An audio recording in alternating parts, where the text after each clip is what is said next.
remember how it used to be. The kings were our dear fathers, under whose care we lived in peace, and their deeds were glorified by official poets. Piously, the simple-minded breadwinners passed on the lesson to their children.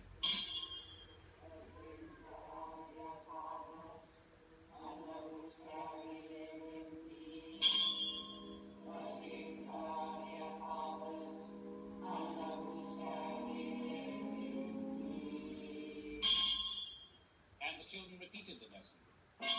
Suffer! Suffer as he suffered on the cross, for it is the will of God. And anyone believes what they hear over and over again.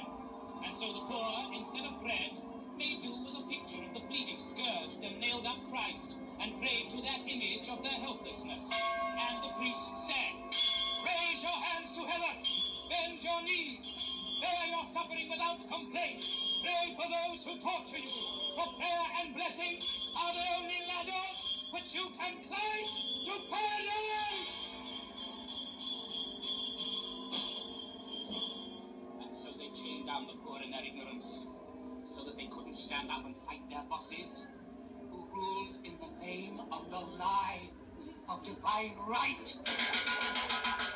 Sir, I must interrupt this argument.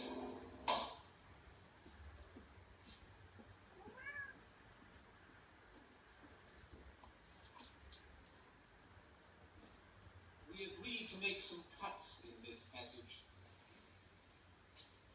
After all, nobody now objects to the church, since our emperor is surrounded by high-ranking clergy, and since it's been proved over and over again that the poor need the spiritual comfort of the priests. So there's no question of anyone being oppressed. Quite on the contrary, everything's done to relieve suffering with clothing collections, medical aid, and soup kitchens. And in this very clinic, we're dependent on the goodwill not only of the temporal government, but even more on the goodness and understanding of the church, and particularly of our friend, Monsieur l'Abbé. If our performance causes aggravation, we hope you'll swallow down your indignation. And please remember that we show only those things that happened long ago. Remember, things were very different then. Of course, today, we're all God-fearing men. Pray! Pray! Oh, pray to him!